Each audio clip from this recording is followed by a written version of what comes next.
Hey guys, how's it going? Luis Cota here, the SEO specialist. Today I'm making a video regarding an SEO audit and an analysis for a website that I found on Upwork.com. This video is going to be more of a long form content video so you guys can take action and kind of see how a website audit, a basic one, works behind the scenes using from free tools to paid tools, from using paid tools and free tools. But I like to keep things easy so that you guys can use them as well. And let's say you can even make some money off of this if you do website audits for other clients in your niche or just clients in general. So yeah, we're going to get started right away. So if you want to watch along to see how I kind of do things, then let's do it.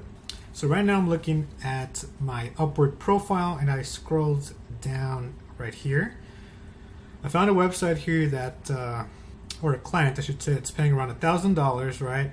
You guys could read the description, but it's basically a local headshot photography in LA. The guy has worked, or this person has worked with a few agencies. I think they have good reviews, and but basically he needs help, right? I'm saying he, it could be a she.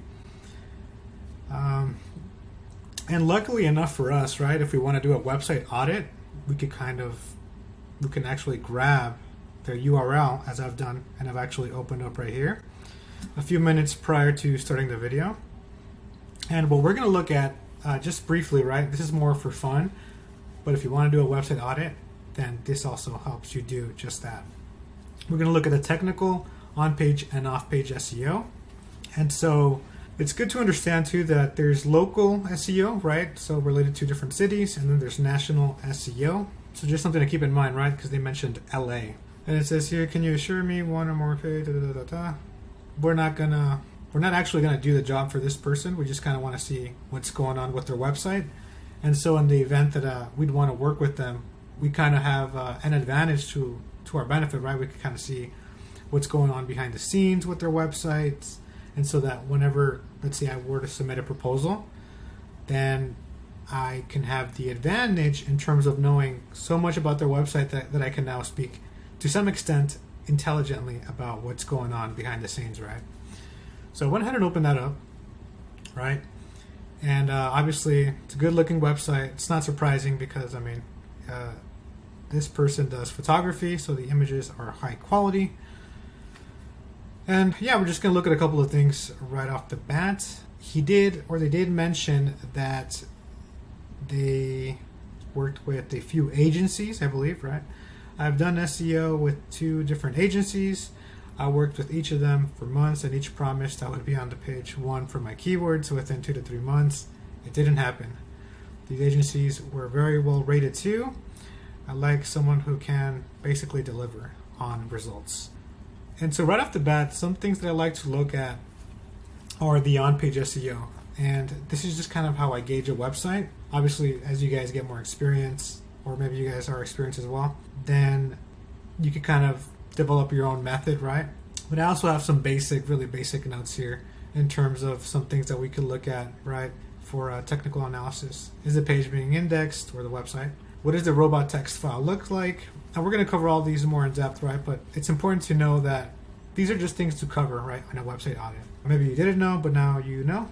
I'm going to look at the backlink profile of this page, and then basically it comes down to on-page SEO, call to actions, and then do an audit, and then more work like that. So I've got this cool little tool called SEO Minion. You guys could download for your browser, and it gives me a lot of relevant information. It gives me a lot of relevant information right off the bat, and so I could see what their page title looks like in Google. So if I were to type in the Light Committee, which is what they're called, let's bring this around right there. We could see this is the page title I was referring to on this section here. They've got the headshot, Los Angeles, a little dividing mark, the Light Committee, dividing mark, actors, dividing mark, business, right? But it says here they went over the allotted character limit, which is recommended by Moz, a reputable website in the SEO industry. And because of that, this section here where it says business is going to get cut off. So that's not SEO best practices. It's not a big deal, but it's a bit surprising, right? If after having worked with a few agencies and even they don't implement SEO best practices. It's not a big deal, but it's not a best practice. So taking that into consideration, we could see here that, right off the bat, that portion where it says business got cut off, which is why it's this section of the page title is denoted by 3 little period marks.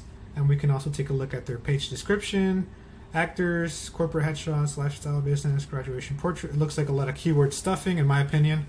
If there was like a broader demographic that they target, right, I would probably just include that here, or more niche, I should say. But you can see studio served greater loss, and it gets cut off again. LA, basically. And I'm going to close this out because it's kind of distracting. And I've got another website audit that I did for another potential client that I'm working with. I have yet to close a deal, but I'm going to show you guys that later throughout the video. I just kind of like to glance at it.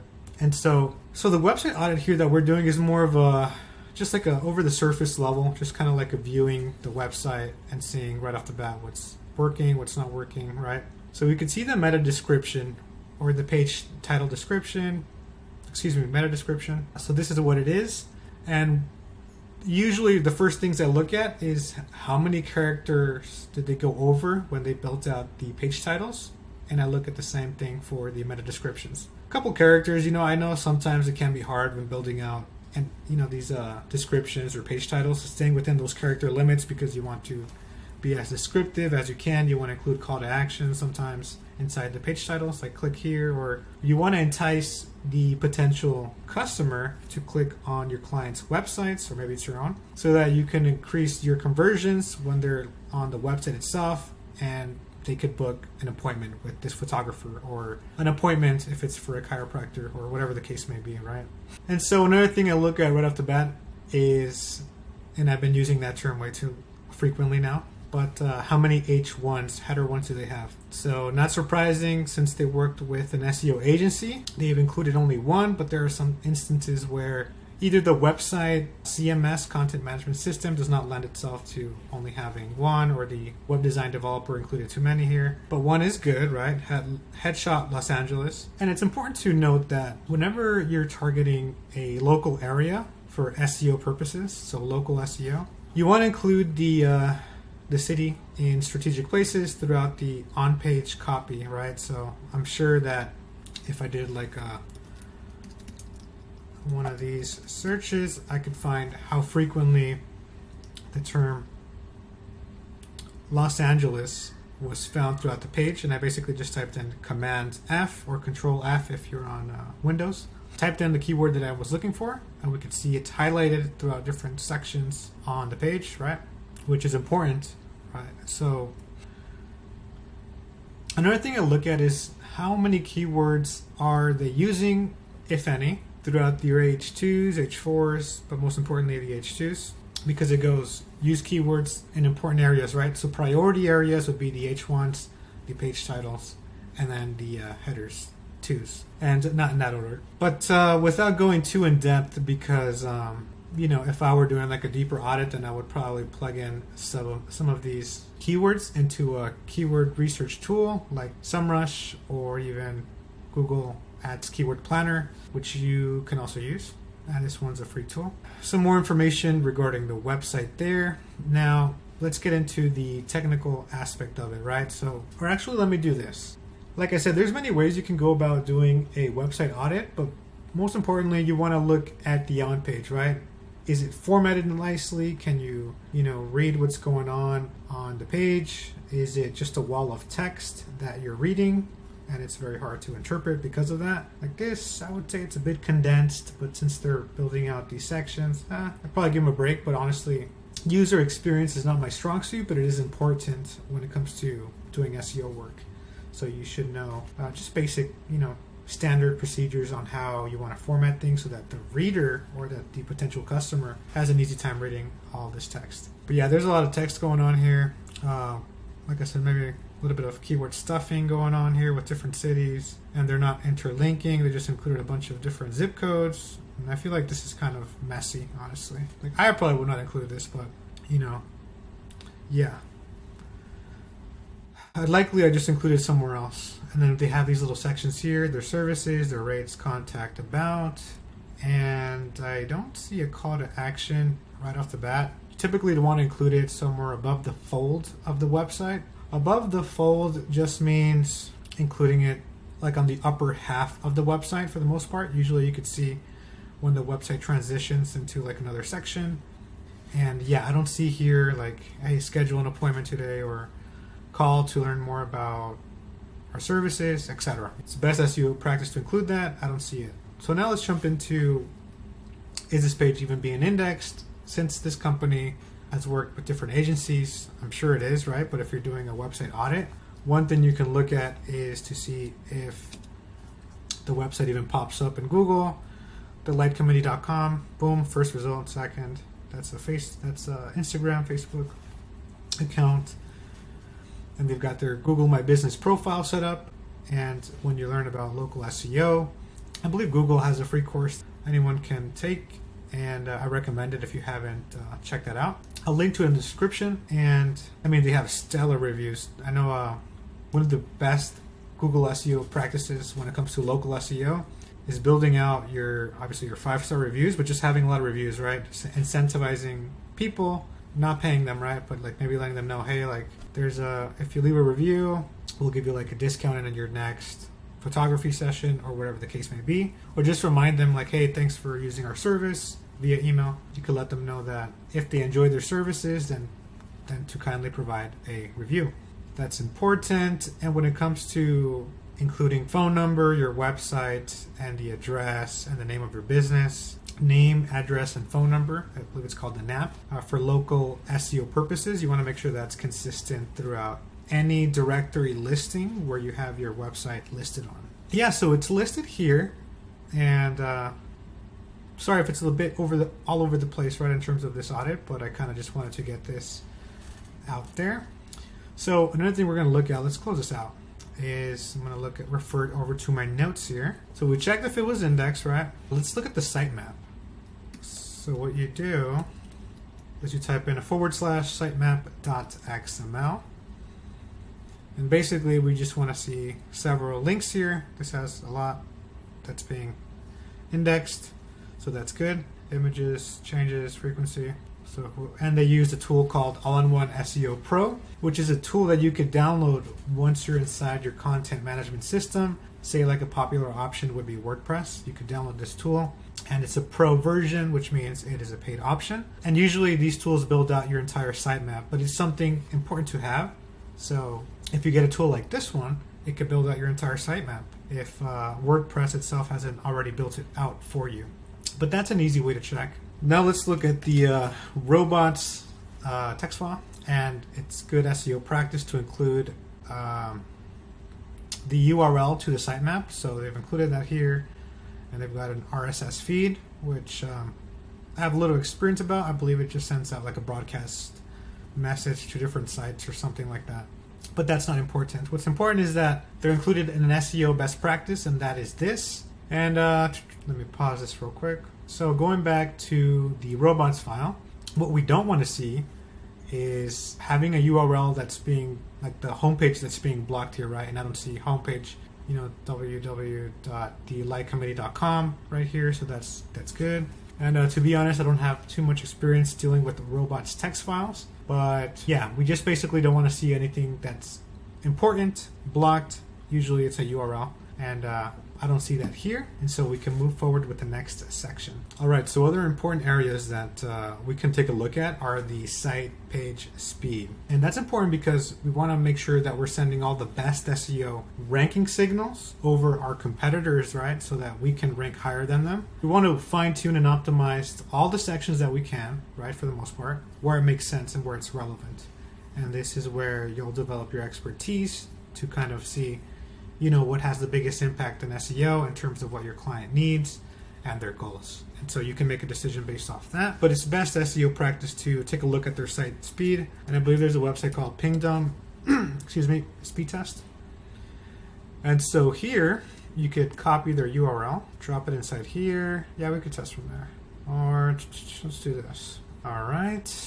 It takes a couple of seconds to complete. Usually it's pretty fast. And then you could see the definitions of different things here. So page speed performance, it's a C. but the load time is around 1 second, and I believe the best practice is under 3 seconds, so this is pretty fast. And so it is a content heavy website because of all their pictures, right? It takes time to render and load all these really high definition images, but you can still compress them, right? It says compress components with the gzip. Yeah, if you compress the image, basically your website becomes faster, right? You don't need to know all this technical jargon, but that's just kind of how it works, and you can read this through. And basically it kind of tells you how to optimize different sections of a website as well. And so response code 200 is good. If we had 400, so we want to take a closer look at that, indicating that a page is broken and it needs to be redirected or updated somehow. Yep, I would say it's pretty fast. Now let's go over to gtmetrics.com. If I could spell that properly, gtmetrics. I did that kind of fast. So you type in the URL here, right? And the search bar, and you just click search. As you can tell, I've probably done this once or twice, but yeah, it's testing it from the server location based out of Vancouver, Canada, analyzing with Lighthouse. And while that loads, we can also open up Page Speed Insights, open that up, type in the URL. This one's pretty fast as well. So this is probably complete. So let's check this. GT Metrics grade is an A. Performance is good. Boom. Largest content paint. I believe this is relevant for the images, image or heading text. But yeah, it tells you what has the highest impact, right? So you could work here based off priority, starting from the top. And it tells you which URLs are a priority to work on. Large network payloads cost users real money and are highly correlated with long load times. Basically, it's saying that these need to be improved for speed. And then the potential savings if server images that are appropriately sized to save cellular data and improve load time. So yeah, we want to make sure that our websites are optimized for mobile users, right? Because Google came up with an update, I believe a few years ago, and it does this thing where it indexes a website based off of mobile users first. So basically what that means is we want to make the user experience for mobile, we want to make the user experience for mobile users good, and also for people with desktops, but I believe the majority of users nowadays are on their mobile, so or on their phone, and so this is why it's important to optimize for phones or mobiles. All right, so to kind of summarize again, what's going on is if you don't want to do a manual SEO audit, another thing you could do too, which I highly recommend, right, because it'll save you a lot of time, is to basically take in your URL and paste it inside a tool like SEMrush inside the domain overview category. This is an all-in-one SEO tool, one of the best. I recommend this one over Ahrefs because Ahrefs limits you a lot. So, and you got to pay a lot of money for that one. So, but basically, you can kind of see here what's going on with the website in terms of traffic, right? So we could see it drastically increase here nicely, and it's hit sort of a plateau. If we look at this point in time to where it is now, right? It's kind of like stagnant to some extent, and actually it's kind of going down dramatically. So we can see other stats, right? Like the authority score, and if you hover over these little world icons, you get to kind of see what it tells you about the overall metrics for all the regions. Organic search traffic, which makes sense. You could read that there. You could see how many keywords they're targeting, as indicated right there. And out of those keywords, they're bringing in around close to 4,000 visitors a month. But these tools just give you kind of estimates, right? So I wouldn't go off of these 100%, but you know, they're rough estimates. You can also use Google Analytics to get better information, right? Because that's a first-party tool, as opposed to a third-party tool, I should say. And so looking at some of the off-page SEO sections that you can't really do with some of these other tools, we can use SEMrush, or you could go on Google and type in like a broken link finder for websites, and you could probably find a couple of them, right? But this is just kind of it's more for if you were to do like a competitive analysis and you want to see like, okay, let's compare metrics, what's going on right here. This one's not too important, I'm going to say, because people really care about sales, revenue, getting more leads, more opt-ins to their newsletters, or more conversions, ideally, right? And so, yeah, this is going to matter to some extent, but I would say, focus on maybe building up your traffic and then this comes up naturally. This is kind of hard to move up. This just happens over time. So what we have control over as SEO specialists, right, is building out quality content, improving the on-page SEO and technical SEO experience, and then building backlinks. So when we take a look at the backlinks, that's a lot. That's 7,000 for a local company. So this is, and it had a 40, which typically means a few years of experience doing SEO work on their website, more or less. And what I like to look at right off the bat is just sort the information here by authority. I believe this is called authority score. Yeah, AS, to kind of see what are the highest backlinks in terms of their AS score. What is the max I'm looking at? Okay, it's a 60. That's pretty good, right? Because they're at a 40. And if you've ever taken an SEO course, they usually tell you can backlink, or build backlinks to, depending on if you're like a 40 on authority score, then you should probably reach out to someone who is a 40 or below an authority score so that you can have the best chance at obtaining a backlink from someone. And doing outreach and backlink acquisition is a whole nother topic that's not my strong suit, but that's kind of how it works. And this is not about that. We're just looking at this information. One thing to do, right, when it comes to doing a backlink analysis is kind of look at the URLs who are referring over to the client's website, the light committee. Is it spam? Is it from another country? Is it like in another language? Maybe like this one here that, let me see. We can open it up by clicking that little arrow there. And this page is now broken. It looks a bit spammy, to be honest. And even just reading this, it looks like it's a foreign language, possibly like, French or Italian or something. It's a no follow link. That's another topic too. We want to see the ratio here. I've talked to other SEO pros, and ideally, you want to have more. You want to have follow links. You want to have these balanced in an ideal world, but that's probably never going to happen because you can't control who sends you who backlinks to your website in terms of basically that.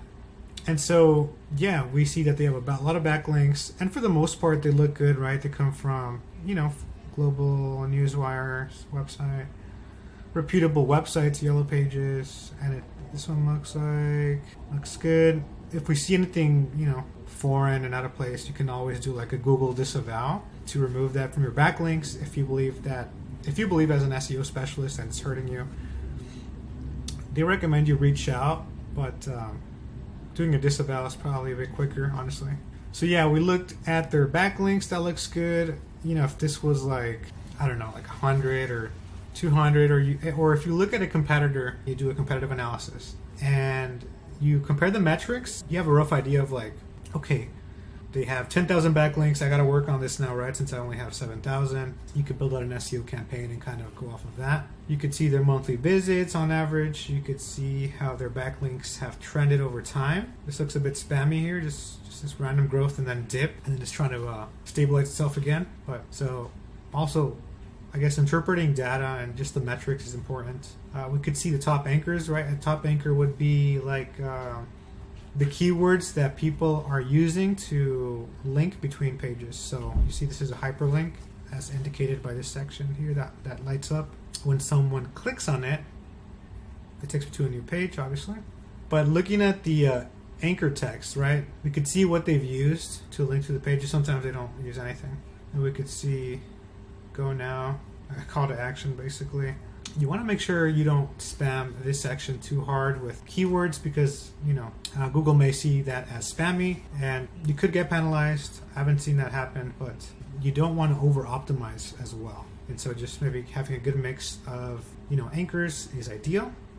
And to summarize, I would look at the on page of a website using a tool like SEO Minion, looking at their page titles, their descriptions, seeing if they're using keywords inside the headers, H1s, most importantly, H2s, and then inside their page title, and also using, ideally, if we're targeting a local location, as I know they are, include the local city in your page title, and if you can in your description. It won't help you rank, not anymore, right? Google did an update, and now there's not too much value adding keywords inside the meta description, but it bolds them. It helps bold them, right, when people are reading this inside Google, a Google search. but they're not using keywords here, so they're not, or Los Angeles. But it just kind of helps people see like, okay, we're using that keyword, like this is relevant for me. I want to click on it and potentially use their services. We can see they've included a keyword here. There's not too much keyword stuffing going on, if at all. And they've included it one more time down here. And if you take a course on local SEO, I believe Google has like a workshop course or something. I'll leave a link to it in the description that teaches you a lot about the best SEO practices when it comes to local SEO work. And honestly, I just scratched the surface of what can be done in terms of an on-page SEO audit, looking at the different tool tips and checklists for technical analysis. And if we see one of the more comprehensive ones that I have, and I apologize if it seems a bit hard to keep track of, but I kind of just want to cover some of the basics quickly to kind of help minimize the overwhelm. But yeah, here's one of the more advanced SEO audits that I have. And you know, if you're a beginner, you don't need to do something this I guess you could say extreme. You know, when you're starting out, you could still make some money selling really simple audits. But since I've been trained with one of my clients in the past using the Blueprint program, I now use sort of this checklist here to see what's going on with each URL and tag it as I find appropriately. Kind of what we were doing here, right? Like if I see that they're lacking keywords, then I would let them know, hey, like your page title is lacking local city keywords, and make a note out of that inside this section here. But honestly, you could get a template from probably Ahrefs, SEMrush, or just Google like a checklist, and you could kind of see what you need to work on in terms of doing a technical on-page and an off-page SEO audit. Obviously, I'll be doing a lot more in-depth audits that kind of, on a much easier level, right? Because I want to make sure that we're covering all the basics and maybe some advanced topics as well, obviously. And, I'm probably going to cover that sometime either later this month or next month. We'll see. But these are some of the things that you can look at when it comes to practicing like your website audit skills, and then just making notes of what you believe a website needs. And obviously these take time to build out. I think this last audit I did, maybe took me like 2-3 hours perhaps. But I'm still practicing and getting better over time. And I'm trying to develop my speed in that as well. And yeah, I just like sharing all this information with you guys so that you guys can apply it, get your own clients on Upwork, become a freelancer, and just get more clients basically. So stay tuned next week for more videos. And if you'd like to see some of my less intense and just general SEO topics, then check out my other videos that I'll be linking somewhere around here. All right, till next time.